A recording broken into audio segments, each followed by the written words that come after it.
Welcome everyone to another episode of Unboxing Logistics, where today we'll be talking about the relationship between confidence and revenue. My name is Jason Eisenberg. I will be your host for today. I was a D2C marketer for about 10 years, and that's why I'm really excited to talk to an expert, Eric Thorson. Eric, can you please tell us a little bit more about Sure. Thanks, Jason. I'm glad to be here. I'm Eric Thorson, General Manager of the Norton Shopping Guarantee consumer platform.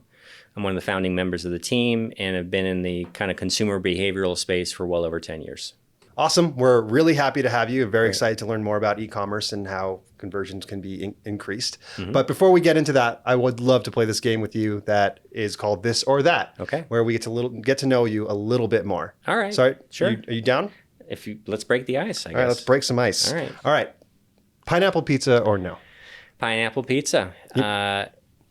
Are you surprised? I am, because we had pizza yesterday and I feel like you said you didn't. Well, like I shamed you. I made fun of it yesterday. You were trying to just fit in? I did. I didn't want to be judged. That's fair. So. I understand. Marvel or DC? Marvel, specifically Thor. Why is that, everybody? Why Thor? Thorson is my name. Oh, wow. Snow or sand? Actually, sand. Sand. Is there a reason why you prefer sand? It's beach sand or desert sand, actually? Let's make that. Or ocean, maybe. That's ocean sand, ocean, water, boating, skiing, water skiing, that kind of stuff. Tablet or physical book? Tablet. Okay. Yeah. Easier to read? They're lighter? hard. Yeah, they like a Kindle, I guess, or an iPad. It's just, I don't know. It's just, I can zoom in, I can go back. It's just the way I, can get through the content easier. See, I'm a book guy for some reason. Many are. Yeah. Many are. Anyway. I hear books are popular. They are popular. They've been around for a little bit. Right. So, putt-putt or Topgolf? Topgolf. Topgolf. Okay. Yeah, miniature golf. I don't know. Maybe when I was a lot younger, but I've evolved. NASCAR or F1? F1. It's just more exciting. I think the stakes are a lot higher. Compared to NASCAR, those vehicles. They're just the amount of money, and of course, what do we all want when we watch racing, right? Money? No. Well, that. Oh, okay. We want to see crashes. Oh, wow. I know. I don't want anybody to get F1's hurt. getting big in the U.S. now, though. It's really impressive to see that. It's really kind of taken over. Yeah, no doubt. And just for fun, which is not a this or that. It has been fun. This has been fun so far. This part's even more It's going to get better? I promise. All right, let's go. What is the correct spelling of e-commerce? Oh, I do. So lowercase e, capital C, and then commerce is how I do it. Okay. No, I don't like hyphen. No hyphen. I agree with you that. I think there's no wrong answer. It's a trick question, really. Fine. So, how about electronic? Let's go retro. Electronic commerce. We'll spell out electric. Ooh. We'll put an X there for electric commerce. Let's mix it up a bit. Sounds good. All right, cool. So we've got all that out of the way, so I'm ready to go and dive into our topic. Good. Awesome. All right, so our first segment is going to be about understanding the evolving nature of security and consumer confidence in e-commerce, obviously. So how would you differentiate between consumer confidence and security? That's a good question. So there's been quite an evolution of the word security as it pertains to e-commerce. And, over the last decade, it has changed quite a bit. And where consumers originally were concerned, they were really worried truly around that word security. And security as it relates to, is the environment I'm about to give my information to or do business with, this screen, if you will, is that a safe place for me to be? Will I be compromised or breached in any way? And what we're seeing over the last several years is that consumers are becoming less and less concerned about that. And they've sort of moved their concerns and anxieties towards that other unknown factor, that other unknown variable, which is the people, the people who run that business. That's really the undefined, uncertain variable when it comes to first-time shoppers, especially. And because the e-commerce is a very disconnected, unhuman experience, there's this worry about all these great promises that I see that the merchant is making me, and that they're going to take good care of me, and they're going to guarantee all these things. Well, those are just merely graphics on a screen. They're really not proven until that person has to experience whether they really will step up or not, right? Gotcha. Yeah. And I actually, especially going through obviously the COVID pandemic, and because of the amount of volume, the sheer volume that was coming in, that actually was amplified quite a bit. Those concerns actually probably rippled out quite a bit from the standpoint that the sheer volume of transactions that were going on, more merchants were coming out of nowhere there were a lot of people who were let down.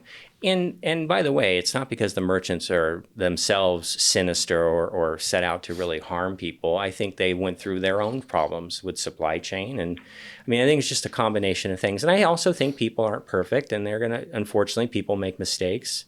Yeah. And it concerns, and it's that unknown that really causes consumers to be concerned. Right. I mean, it makes sense, the evolution of e-commerce creates new problems, new security issues. So initially it was, is your website secure? Mm-hmm. Right? That was the original security issue. That's right.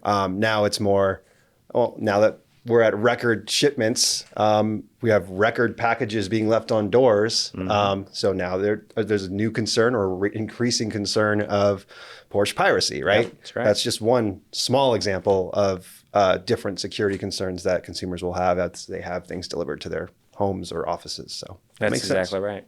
Yep. Can you share some examples from your work experience Sure. about what highlights the differentiation between confidence and security? Sure.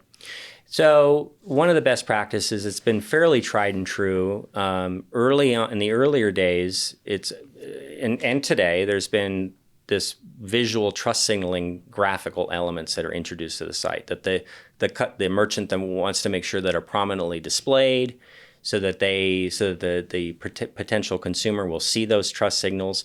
And those trust signals they come from anywhere from the merchant themselves creating them to third-party services such as perhaps Trusted Site, Norton Shopping Guarantee, McAfee. Those are all really well-known, trusted third-party brands. But inevitably, the idea is to address those anxieties that shoppers have the moment they reach the site.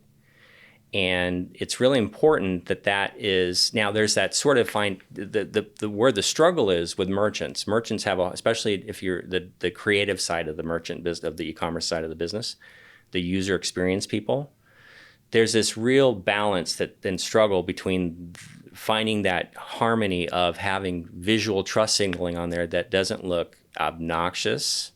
It looks organic and natural, but most importantly, and I want everyone to know this, we don't want to take away from the brand, because your brand is the top priority, right? It's about making that connection with your brand to that first-time visitor.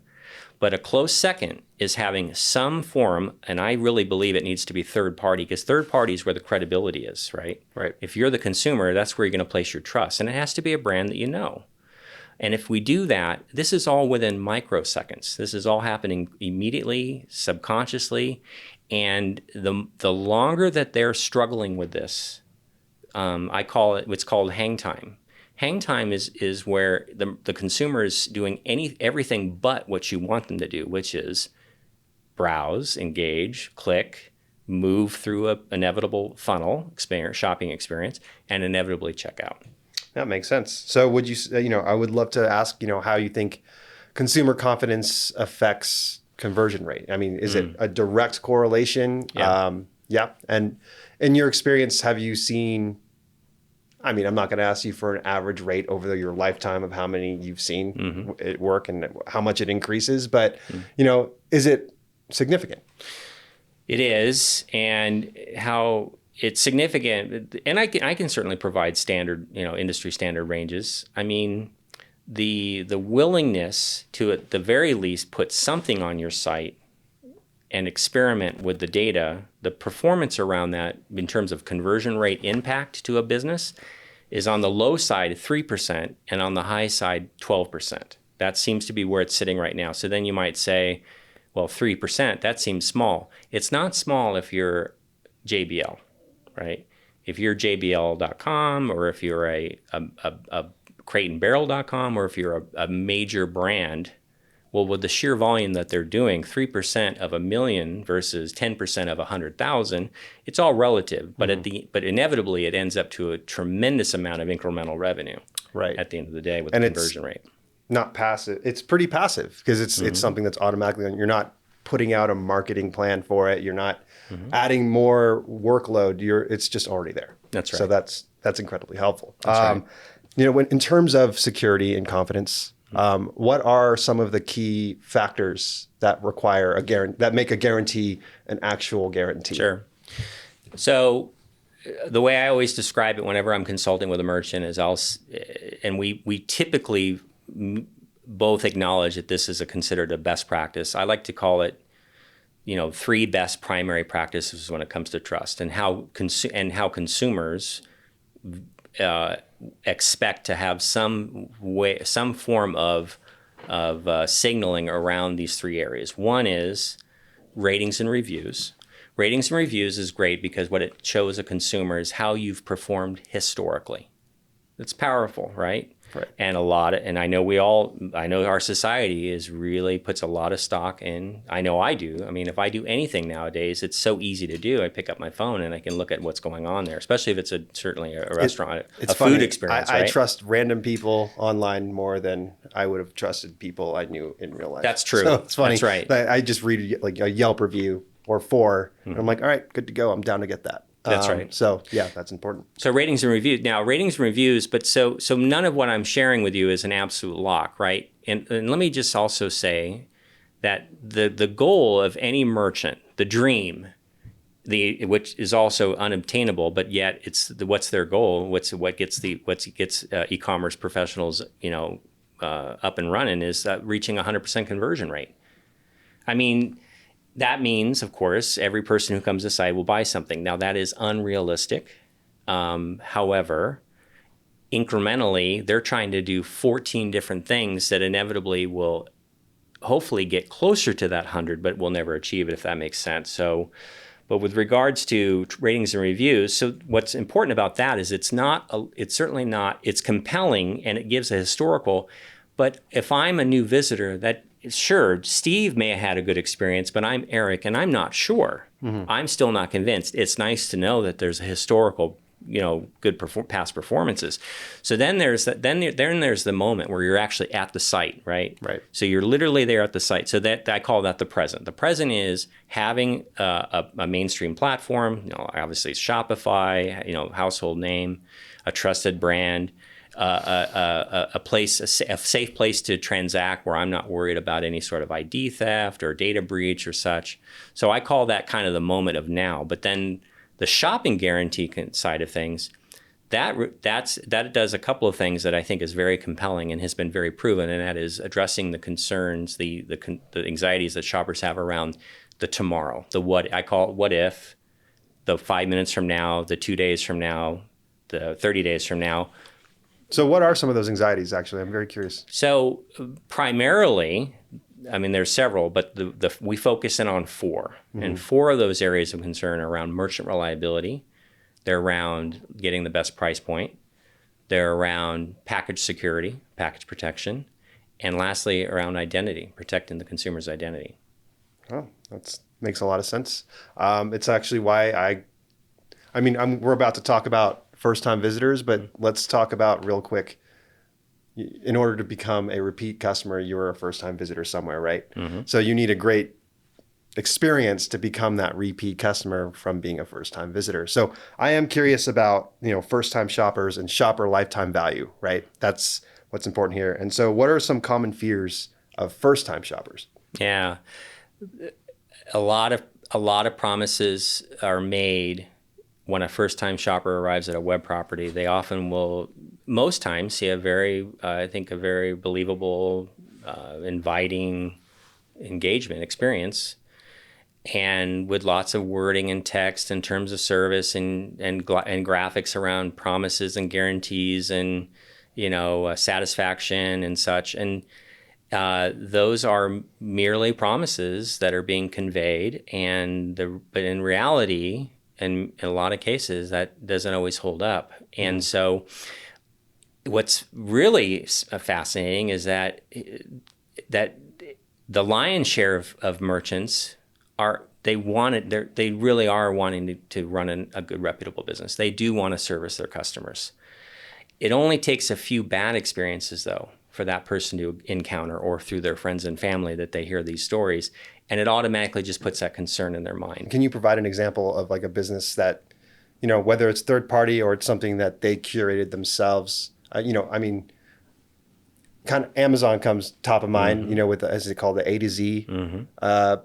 So obviously Amazon is a giant, and so they have kind of that social proof that they can do that kind of security. They can provide that guarantee. But what about for anyone else who's not on Amazon? Because Amazon has a pretty big take on merchants. They do. In fact, to Amazon and both eBay and Amazon's credit, that's what inspired us to build the shopping guarantee. Because we saw what they were doing. They really pioneered this idea around how, hey, if things don't go right, we have built out an infrastructure, a resolution or a dispute resolution capability that is built in, that they then market them. Amazon markets it, and they do call it their A to Z guarantee. eBay calls it eBay buyer protection. But the functionality is really important, because what it's telling consumers or shoppers is that, look, if anything doesn't go well, we have this system in place that will allow you to reach out. You will be heard, it will be tracked, and it will be resolved. That makes sense.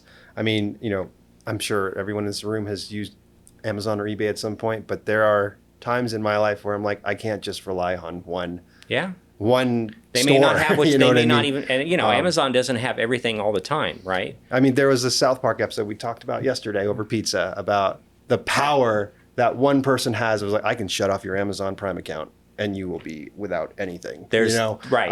And the Walmart, we didn't get it too far down in the weeds here, but there's also the Walmart one too, which was pretty funny, where the Walmart consumes these small towns and the power That's of a right. big, That's a good one the power too. of a big brand, right? So let's talk about some trust signals in e-commerce. Sure. What are some of those signals that automatically a consumer sees, Sure. right, or a visitor sees, that builds that trust right off the bat? Yeah, you have to be able to see it, right? It has to be displayed, but in a very, balanced way.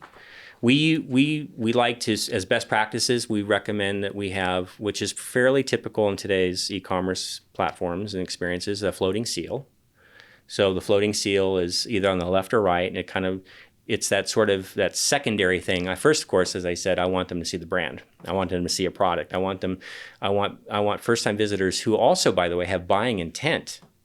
That's really compelling, right? I mean, they're on a mission. They want to buy. They want to fulfill. And some of those folks get stuck. What we do is, with the trust signaling that's floating, and the reason it's floating is, by the way, is that because not every consumer or visitor arrives at a web property at the same place, at the same time, in the same location.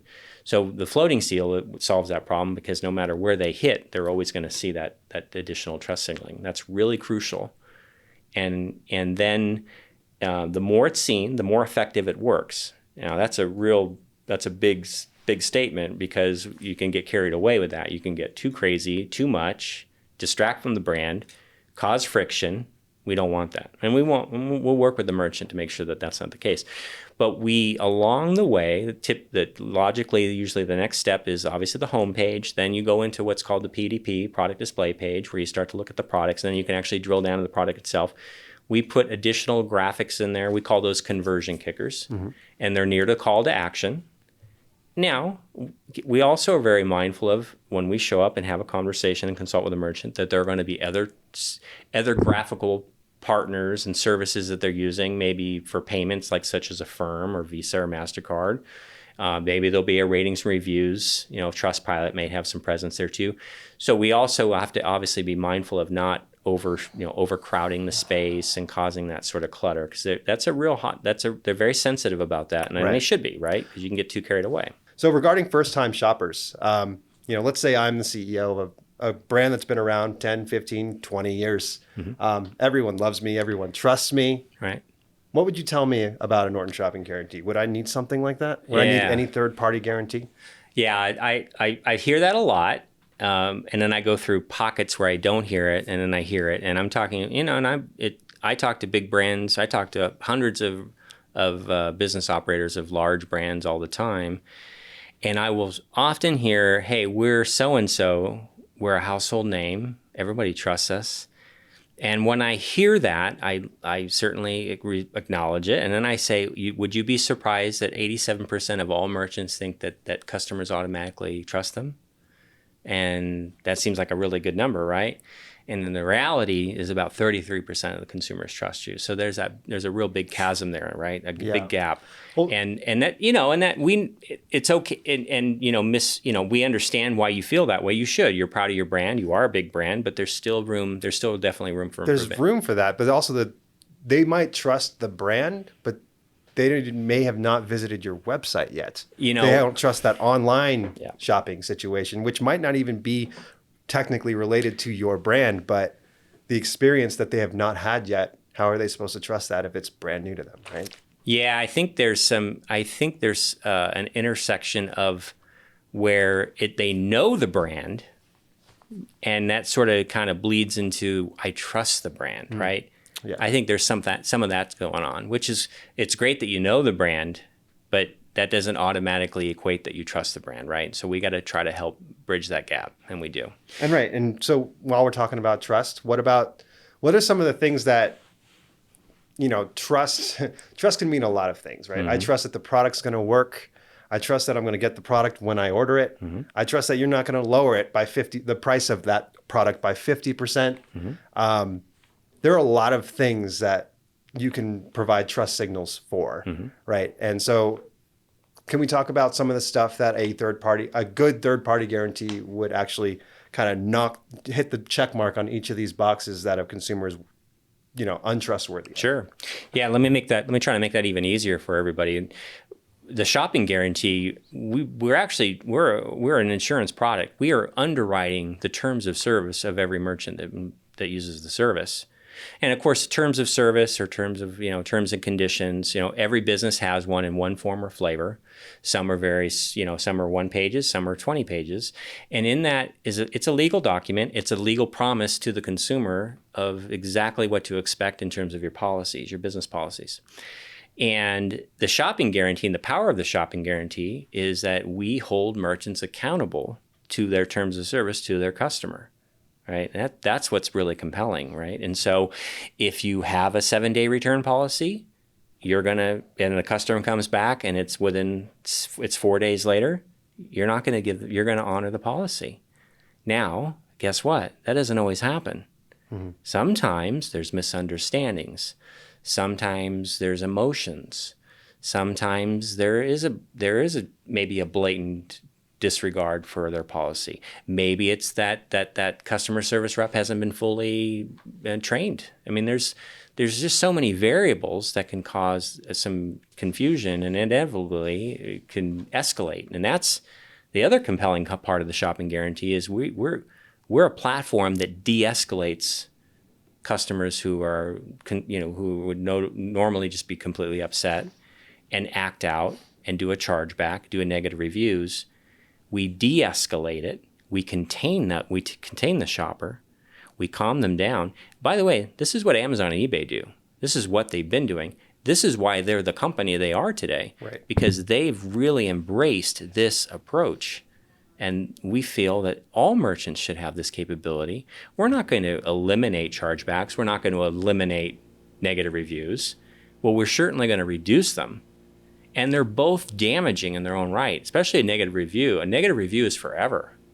There's no change in it. Yeah, it's a tough one to get rid of. And there's no controlling on what people write. It really is kind of a bad deal sometimes for a merchant who otherwise had really good intentions. Right. And so I'd love to tackle this real quick, because I've definitely seen merchants get negative reviews that they don't really deserve to get. Mm-hmm. A package being stolen and then they get a negative review. Yeah. They did not steal their own product, obviously, right? They didn't hire someone to come to their house and be like, give me my product back. Right. Someone stole it, right. But the brand is the one that's held accountable for it. That's right. And if the brand doesn't make it right quickly, then you might get a negative review for that. So, right. How do you combat something like that? Yeah. So over the last 5 years, we've seen a lot of services enter the market to offer package protection at the moment of checkout. By the way, before 5 years, people were still stealing things. Theft was still a problem, right. In our society. However, what the opportunity was to build offer a service to consumers to combat the ever-growing amount of commerce that is done online that results in actual packages coming to your home. Let's face it, before that, we used to all go to malls and chain stores, and we certainly do that, but we don't do it nearly at the volume that we're doing now. And it's going to continue, right? Mm-hmm.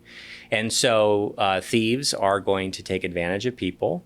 And so I think offering package protection what we're seeing is that it's just becoming as standard as the add to cart, as standard as the different carrier options, different speed, different times to deliver a product.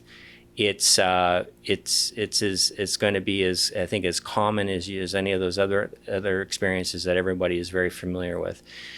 But it's also about choice, right? Mm. The model is we want the consumer to choose for themselves and give that customer that option to decide if that's for them or not. It's not, nothing's forced on anybody. And it's interesting because some of the feedback I've heard from merchants, and I think this is really important, and I'm hoping anyone who's watching this content will really kind of take pause, and that is, well, a lot of our customers kind of expect us to take care of that anyway.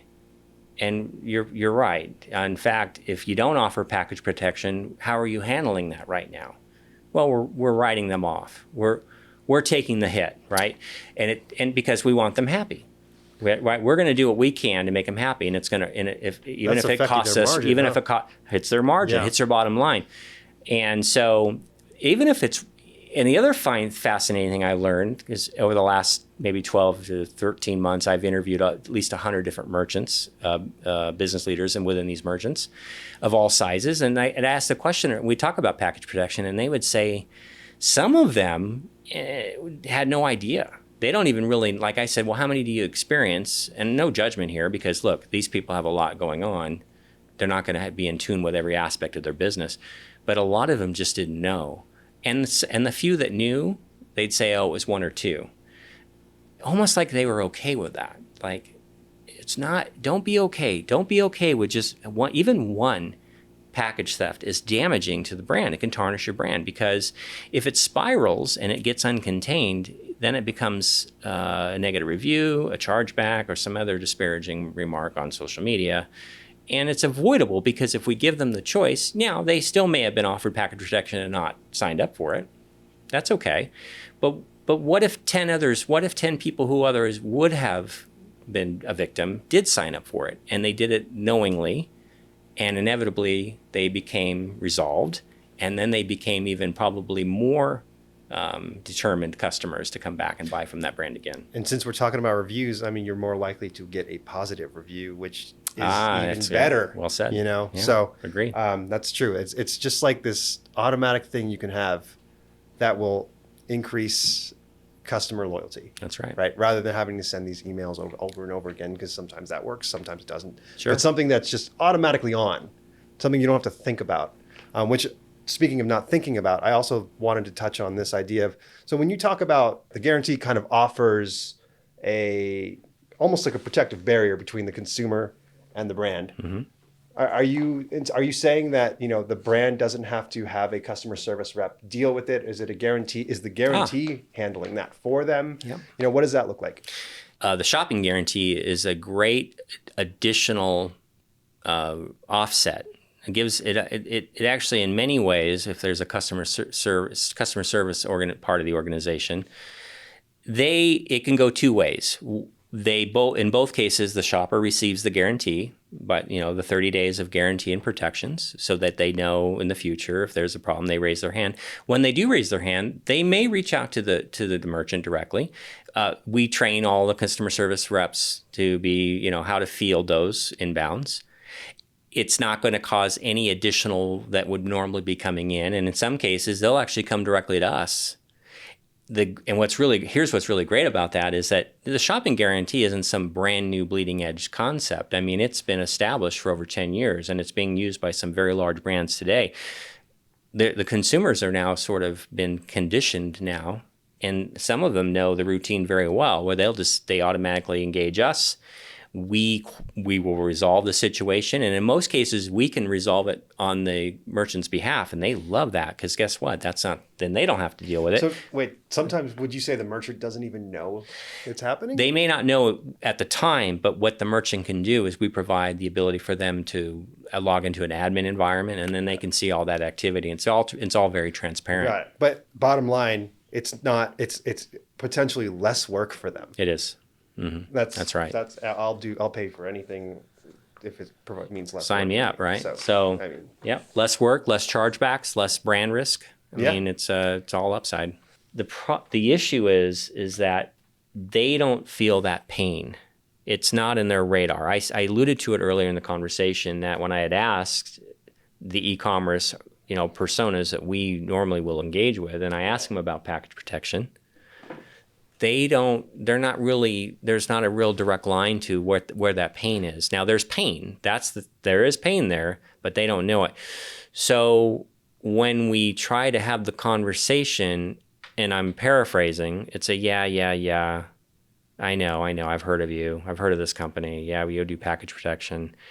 And of course, then what happens is you Google package protection or package theft or porch piracy stats, and I could sit here for 2 hours and go through all the data, and it's not compelling.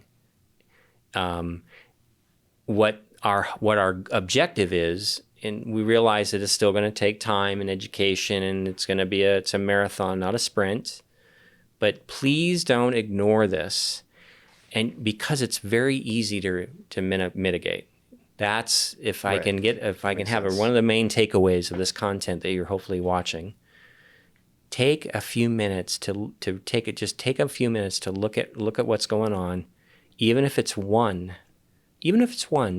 Don't minimize that. Let's have a conversation. Let us show you how easy that is to help it resolve for you. Right. And based on what we just talked about, right, package protection is a cog of the shopping guarantee in general. It's if you're trying to inspire trust and confidence from the get-go, right, you want them to see it right away, which you're talking about right now. And then the ability to add package protection as well as have this add-on that doesn't cost anything extra to get identity fraud. I'm trying to remember identity fraud, lowest price guarantee, which is always like my eyebrow raiser. Mm-hmm. Lowest price guarantee means, okay, this is where I'm buying it because I'm going to get the lowest price guaranteed. Sure. And then purchase guarantee, right? Making sure you actually get the product you pay for and you're happy with it. Yeah. So that's right. And just to summarize again, the four main value points of the shopping guarantee, the entire platform focuses on four areas. One is purchase guarantee, which is around merchant reliability, right? The second is the lowest price guarantee. Everyone has a low price guarantee. And in fact, to my point earlier around, you will see most merchants will place some sort of graphic on there that says, we promise the lowest prices, or we have a low price guarantee, or some language. And it's just them saying that through a graphic, not saying that that's not something they will honor, because many will do. But when they do honor it and when they're called upon it, it comes out of their pocket. What sets us apart from them is it comes out of our pocket, right? So imagine the same circumstance where they buy something, the item then goes on sale within 30 days, up to $100, by the way. Well, they then come to us and we will make up the difference and pay your customer directly out of our pocket. It doesn't come out of your pocket, and we don't come back to you to make us whole. And again, by the way, all of this is free for you to use. Yeah. And so can you talk to me a little specifically about this? I love this part. Can you talk to me a little bit about customer experience and how that would bring someone back? Yeah, in fact, especially if you're a price-sensitive consumer, what we often will see, and we see it in the data, is that they end up coming back, because it has to. By the way, when the low price, if that price does change, it has to be self-discovered. So the customer themselves has to realize it. But how are they going to realize it? Well, they're going to realize it because they're coming back to the site to check, right? Because they want to catch us. They want to catch the merchant. I would. I want to get my money. That'd be fun, right? But by the way, they're coming back, and when they're coming back, they end up making oftentimes it's another purchase. right? So it's a repeat opportunity to sell them a product or service. Awesome. Well, I think we're almost out of time. So I'd love to quickly just tackle a few things or kind of summarize what we've talked about, because it was a lot, as any e-commerce merchant will attest to. There's a lot. How do you spell that? Is it E-C-E-R-M? Oh, don't you throw that back at me, Eric. Don't you throw that. That was really... I go lowercase. It's pretty cringe when you ask me that, but go ahead. Lowercase all the way through. Fine. That's how I do it. Okay. Anyway, but there's a lot that an e-commerce merchant needs to basically check off their list. Sure. So after everything we've talked about, which was a lot, could you tell us how the relationship of consumer confidence translates to revenue? Yeah. So I'd first say confidence equals conversion, and that's a very generalized statement. Lack of confidence can be defined in many ways, but one is uncertainty, friction, noise, and I think that line of so clearly with a shopping guarantee, it was set out to be designed to align with 4, not all anxieties, but we really want to hone in on the top 4. And we think that the top 4 are the lion's share of the anxieties and baggage that consumers will bring to a website for their first time. And we want to be very deliberate about aligning to those right away. I think that's really important. And that inevitably will lead to higher confidence, which inevitably leads to higher revenue and conversion. Awesome. Well, thank you, Eric. That was a lot of awesome insights about e-commerce. I really appreciate it. I'm sure our audience will appreciate it as well. If they have any more questions, is there anywhere they can reach you at? Yeah, thanks, Jason. Thanks for having me. It was great. Best place to get me is on LinkedIn under Eric Thorson. Reach out to me for any time. If you want to bounce something off me, need some advice, some input, I'm always happy to help. You can subscribe to us through wherever you get your podcasts. You can also find the vodcast on YouTube, as well as follow our LinkedIn, as we'll keep you updated on upcoming episodes. But thank you again for joining us on Unboxing Logistics.